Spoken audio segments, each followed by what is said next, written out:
22 ayat yang pertama hingga ayat yang ke-14. Saya bacakan untuk kita.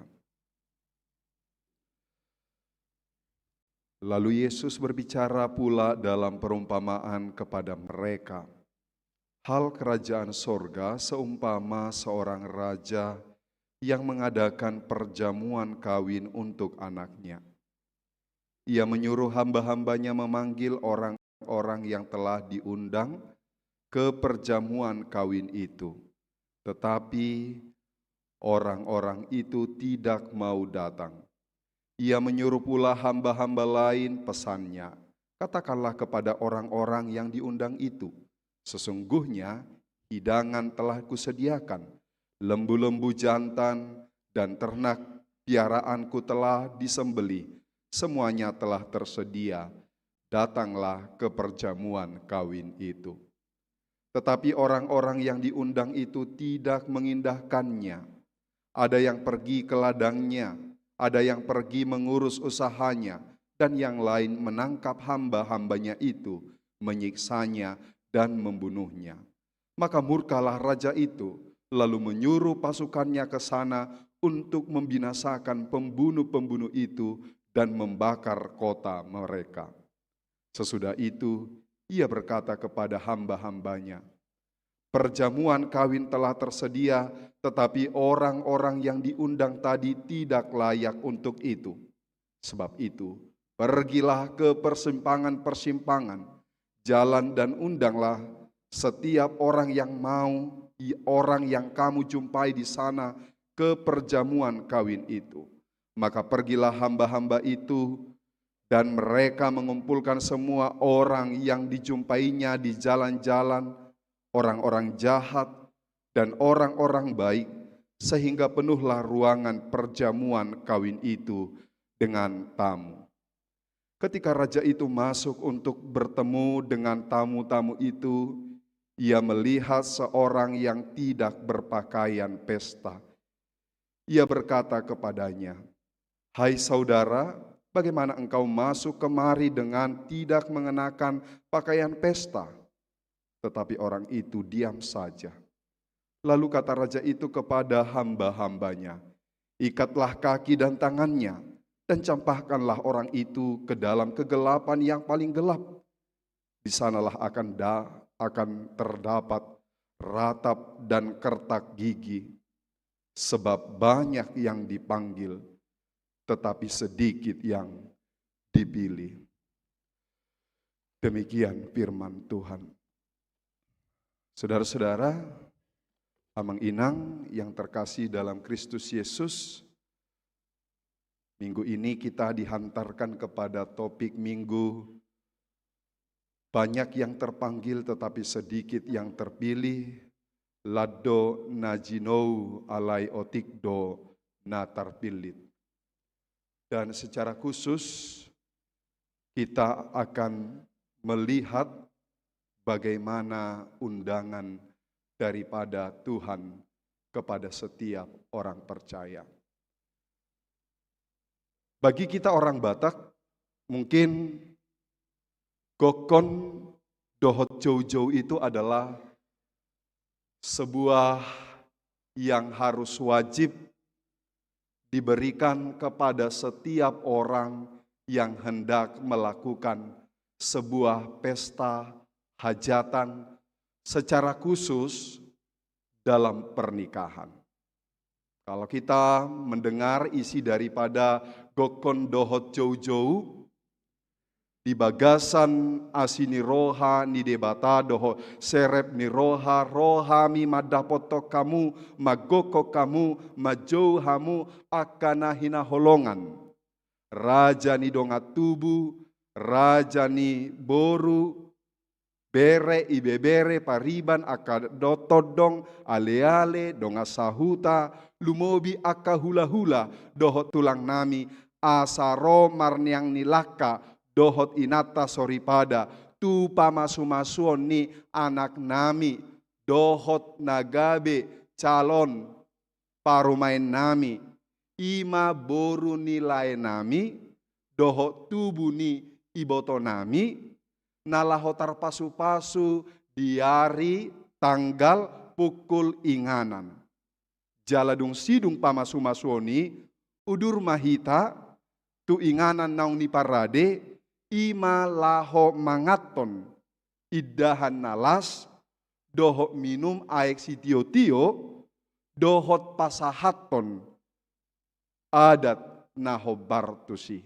Ini adalah isi daripada setiap kita orang Batak atau menerima undangan dari rekan ataupun dari siapa undangan itu datang. Saudara-saudara, Amang Inang, kalau dikatakan itu undangan, ketika kita menghadiri undangan, tentu sekali kalau kita mendapatkan undangan, itu berarti kita ada pertalian dengan orang-orang yang diundang. Jadi moloroau ketika saya datang ke sebuah pesta, itu pasti antara teman, saudara, keluarga, atau mungkin mantan, atau siapapun itu. Ketika saya berada di sebuah pesta, pasti itu adalah karena saya punya hubungan sesuatu kepada keluarga yang sedang melakukan pesta hajatan pernikahan. Dan tentunya tidak ada dong yang datang tanpa undangan.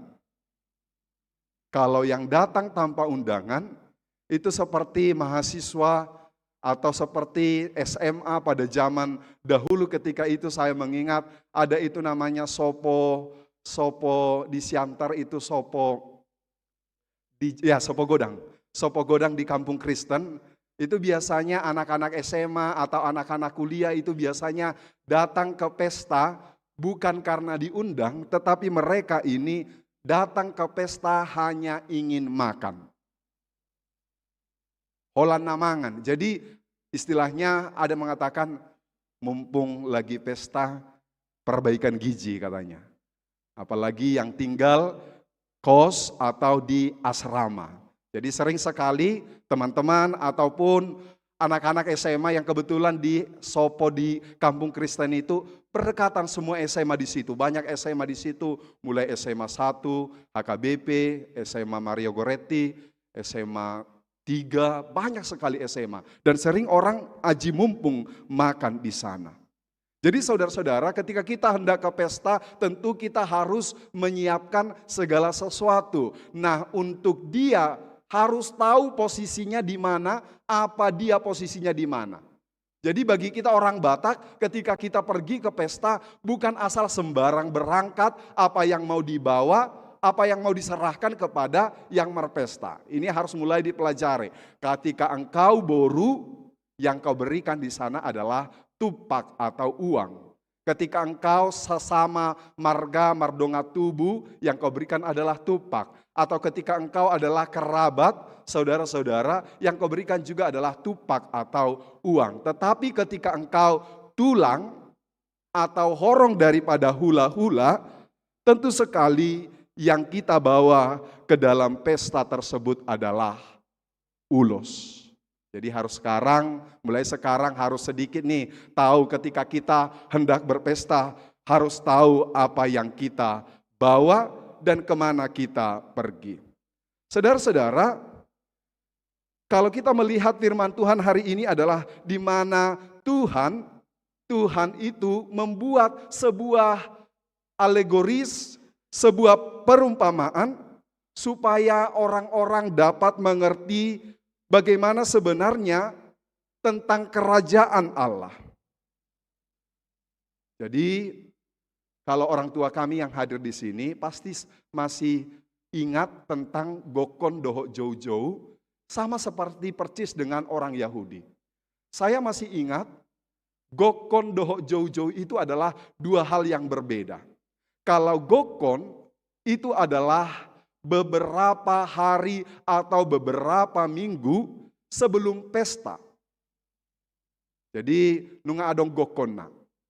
Jadi setelah Jou-Jou itu adalah hara-hara atau panggilan ketika hari pesta itu atau di matani pesta itu sedang tayang, semua sudah dipersiapkan baik juhud, baik itu yang dikatakan makanan, minuman, dan juga tikar, dan juga taratak sudah dipersiapkan.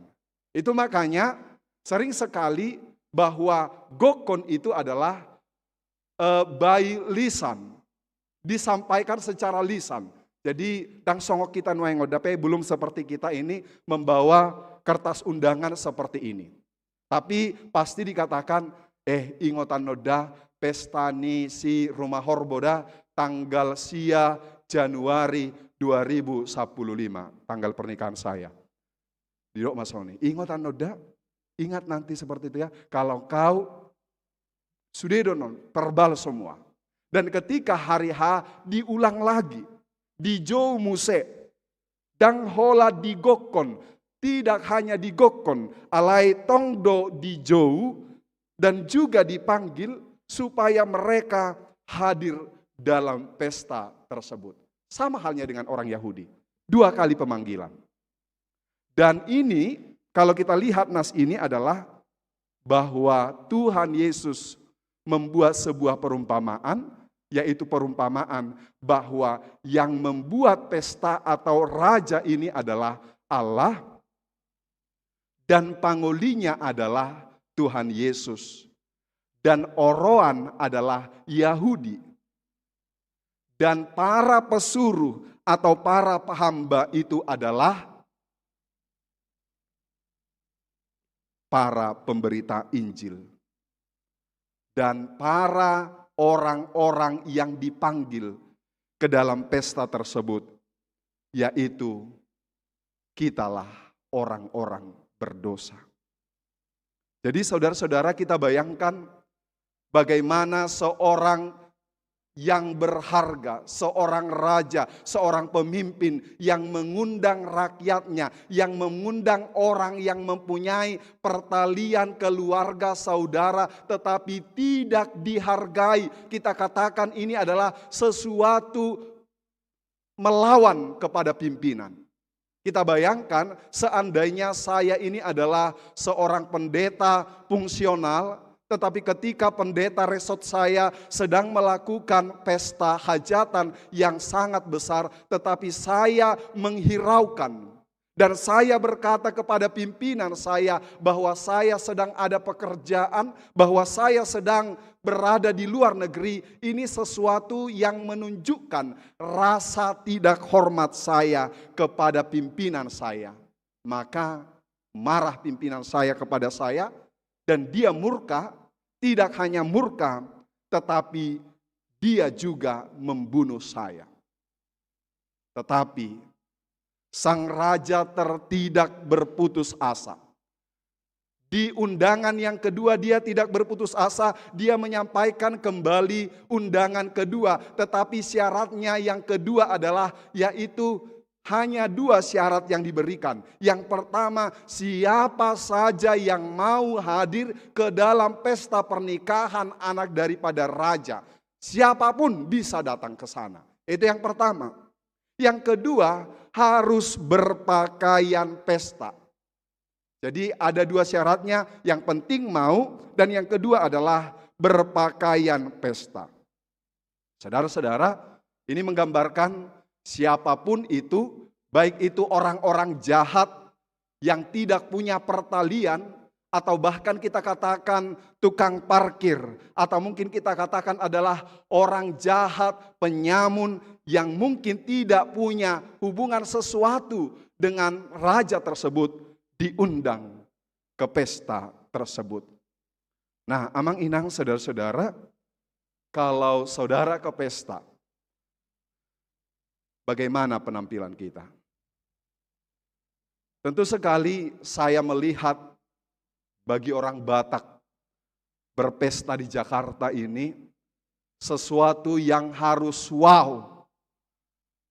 Karena di pesta ini selain kita menunjukkan kita menghargai, menghormati daripada tuan orang yang punya pesta, itu juga menunjukkan identitas kita. Jadi kita melihat kalau kelihatannya, kalau kita pergi ke pesta orang Batak, kita susah melihat, gak tahu melihat mana itu suhud. Tahu arti suhud? Karena kadang-kadang undangan biasa juga bahkan mungkin lebih mewah pakaiannya.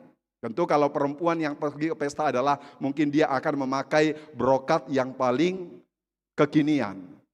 Entah apapun itu brokat kekinian, dan juga akan memakai sarung yang kekinian.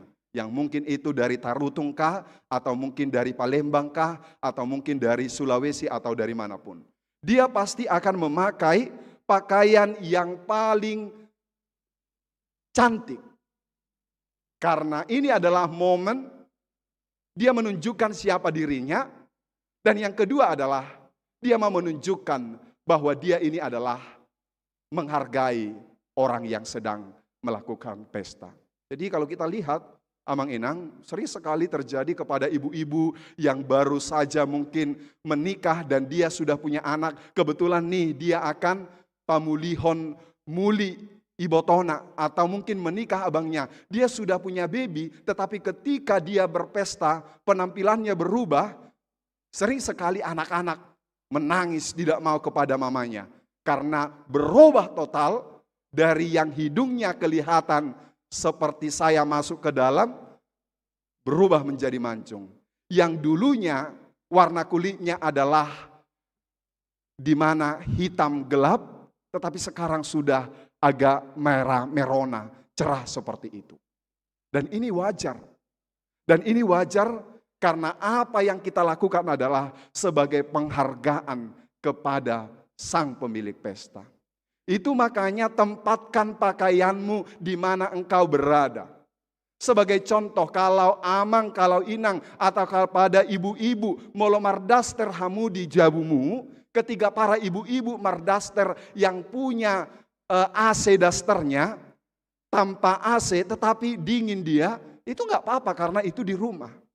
Molo marsalana pede PAK ama di jabu, itu tidak apa-apa. Dan mungkin kalau ditanya, saya bertanya kepada Amang Inang, bagaimana pakaianmu datang ke gereja ini? Songo dia do pahayat taruh tu gerejaun. Secara khusus kepada pemuda, kita lihat hanya untuk interview ke salah satu perusahaan, pergi ke mall cari baju. Gimana ya nanti ya bajuku ya? Udah cocok nggak ini? Kesempitan nggak ya? Atau kelonggaran nggak ya? Nanti kalau aku duduk gimana ya? Nepak nggak ya?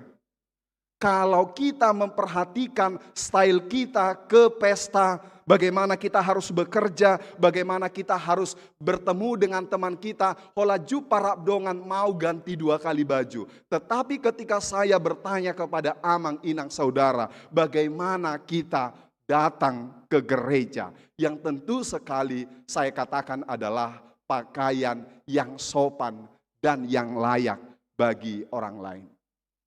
Atau mungkin sering sekali dikatakan ini adalah pakaian yang datang ke gereja secara khusus, akai botonami, yaitu pakaian yang ramah lingkungan. Kalau dikatakan pakaian yang ramah lingkungan, nyaman kepada samping kanan, samping kiri. Bukan seperti ketika seseorang melihat seorang perempuan, dia akan mengatakan, wow, wow. Karena apa? Tidak nyaman. Tidak nyaman apa yang menjadi pakaiannya. Tetapi saudara-saudara, pakailah pakaian yang nyaman, senyaman mungkin di pesta tersebut. Kenapa sebenarnya? Karena jangan saudara mengundang orang lain berdosa. Kalau tidak salah, pernah saya berkhotbah juga tentang pakaian di sini. Dan kebetulan juga ada Naposo setelah ibadah langsung menjumpai saya. Maaf, ini memang gak jemaat Rawamangun. Dia yang datang beribadah secara random ke gereja Rawamangun. Dia berpakaian yang tangannya tidak ada. Dan juga maaf kata kalau diangkat tangannya langsung nampak gedek-gedekna. Jadi dia tersinggung. Amang, aku tersinggung khotbah Amang. Kenapa tersinggung? Karena ini the first time pertama kali aku kok datang di HKBP Rawamangun dan bajuku seperti ini dan Amang khotbahnya seperti itu. Ketika aku ke kamar mandi, semua orang melihatin aku.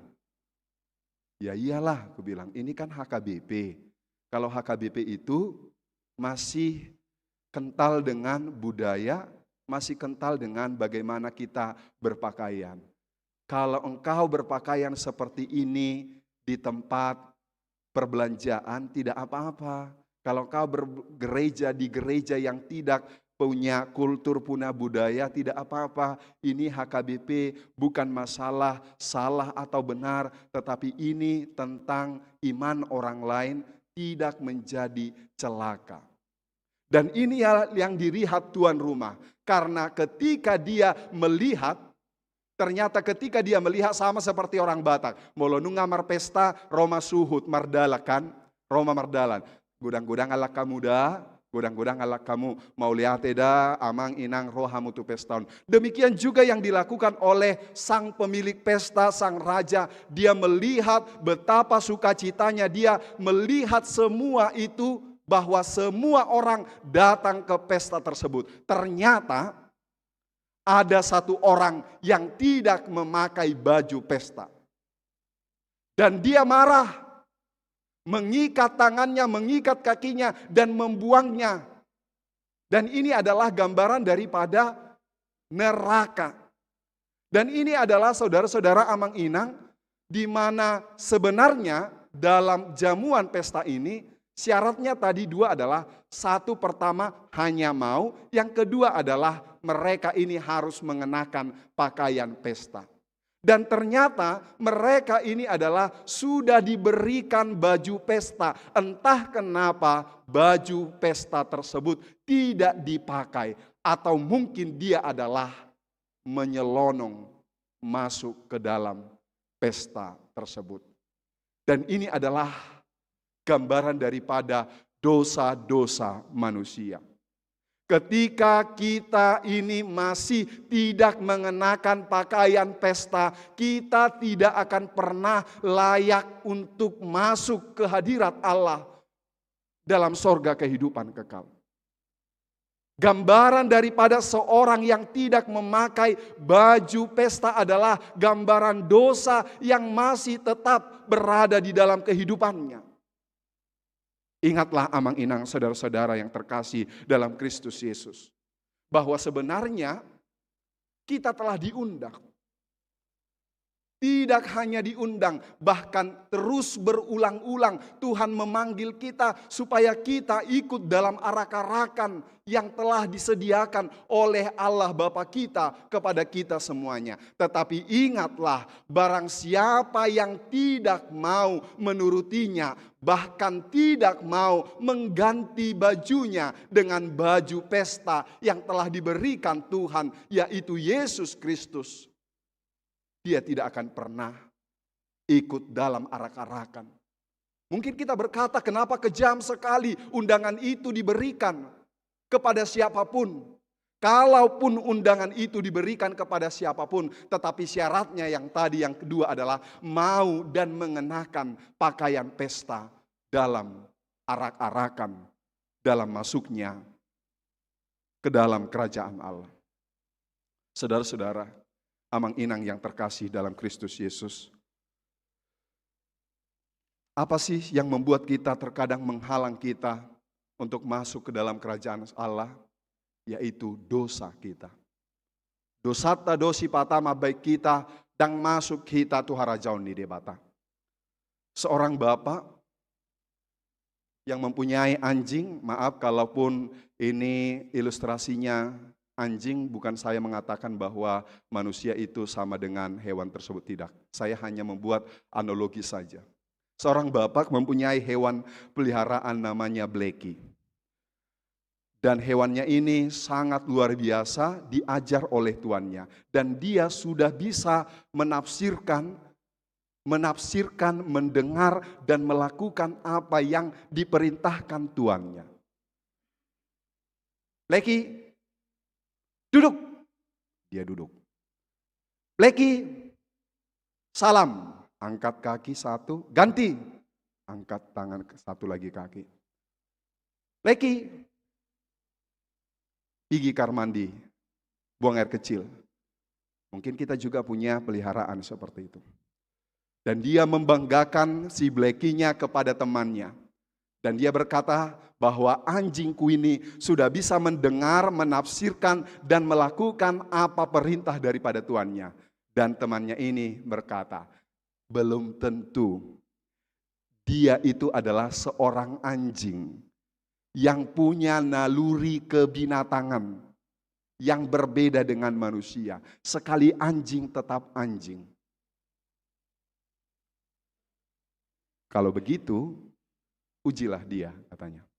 Apa yang engkau lakukan, apa yang engkau praktekkan, pasti dia manut, katanya. Dan temannya itu membawa sepotong daging. Sepotong daging, dan ketika temannya ini membawa sepotong daging, Blackie langsung kong kong kong, kong kong kong, kayak gitu. Datang sang tuan, Blackie. Tapi Blackie terus memperhatikan dan menggonggong daging yang dibawa temannya. Kong kong kong, kong kong kong. Dan terus disahutin oleh tuannya, Blackie. Dan apa yang dilakukan si Blackie? Dia tetap memandang sepotong tulang daging dengan suara yang berbeda, yang dari awalnya menggonggong, kini dia berkata, gitu kepada daging tersebut. Sambil mengingini daging tersebut, tetapi dia mendengarkan suara tuannya. Blackie, dia kata. Dan ketika temannya itu meletakkan daging ini di bawah, di dalam piring, si Blackie semakin meronta-ronta jiwa kebinatangannya. Ekornya kalau bahasa Batak mengepol-epol, menggoyang-goyang. Suaranya semakin dikasihani, meminta, dan terus menatapi daging tersebut. Dan si tuan selalu memanggil Blackie, Blackie, Blackie, tetapi dia terus memandang, melihat daging tersebut dengan suara kasihan dan mengibas-ibaskan kakinya. Tetapi suara panggilan daripada sang tuan memanggil Blackie sangat kuat, sehingga si Blackie ini terhenti melihat daging dan dia menatap tuannya. Sembari dia menatap tuannya, dia tetap mengibaskan ekornya dan juga suara merayu-rayu kepada tuannya supaya tuannya tersebut memberikan dia sepotong tulang yang masih ada dagingnya. Dan sang tuan berkata, Blackie, makan, katanya. Langsung dimakan oleh Blackie. Saudara-saudara yang terkasih dalam Kristus Yesus, apa yang mau saya katakan? Selama dosa masih kita perhatikan, selama dosa masih kita nikmati, kita tidak akan pernah ikut dalam arak-arakan. Kita tidak akan pernah masuk dalam sebuah kerajaan sorga. Lihatlah pandangan daripada si Blackie tersebut. Molok ketika dia terus memandang, melihat, mencium itu tersebut, dia akan tidak pernah bisa mengarahkan, mengalihkan pandangannya kepada yang lain. Tetapi ketika dia berusaha beralih kepada tuannya, dia akan dapat menghilangkan godaan, cobaan, dan kenikmatan dunia ini. Kepada saudara-saudaraku, anak-anak kami yang mungkin saat ini mempunyai hubungan yang dengan agama yang lain. Amang, aku punya pergumulan nih, Amang. Kenapa? Saya punya pacar nih, silum agama lain, Amang. Loh, kok bisa kau, Amang, berhubungan pacaran dengan agama lain? Ya gimana lagi, Amang? Moga-moga bisa dia menjadi anak Tuhan Yesus. Moga-moga. Kalau kau ditarik gimana? Kalau kau ditarik bagaimana? Jangan pernah melihat, menikmati, dan terus menatap yang tidak menjadi sebuah jalan bagi kita untuk masuk dalam kerajaan Allah. Selama itu terus menjadi bagian kita, walaupun kita ini datang di gereja ini. Mungkin saya sebagai pendeta akan berkata, oh burjudo itu anan, oh burjudo amangan, burjudo situaan. Tetapi mata Tuhan tertuju kepada kita. Dan Tuhanlah yang menentukan siapa yang memang layak terpilih. Dan juga dia menjadi terpanggil. Karena banyak di antara kita yang hadir di sini hanya sebatas terpilih. Belum menjadi terpanggil di dalam kehidupannya. Godang dopehita di son yang menjadi hanya sebatas datang ke gereja. Datang ke rumah ibadah, tetapi sesungguhnya hati Tuhan, mata Tuhan tertuju kepada kita semuanya yang tidak melihat secara penampakan secara luar. Mungkin orang tuamu, mungkin gereja, mungkin pendeta bisa kita bohongi dengan berbagai alasan-alasan yang mungkin dapat diterima orang tua kita. Bahwa kita ini adalah anak-anak saleh. Dan bahkan para pemuda gereja mungkin bisa membohongi Tuhan dengan kehadirannya di gereja ini. Tetapi ingatlah, selama dosa itu menjadi bagian daripada kenikmatan yang terus kita perhatikan, kita nikmati dalam kehidupan ini, kita tidak akan pernah ikut dalam jamuan karena kita belum berpakaian pesta. Karena kita masih mengenakan pakaian yang lama, yaitu dosa, kebencian, dan dendam amarah di dalam kehidupan kita. Amang inang saudara-saudara yang terkasih dalam Kristus Yesus. Tentu kita ini adalah orang-orang yang berbahagia.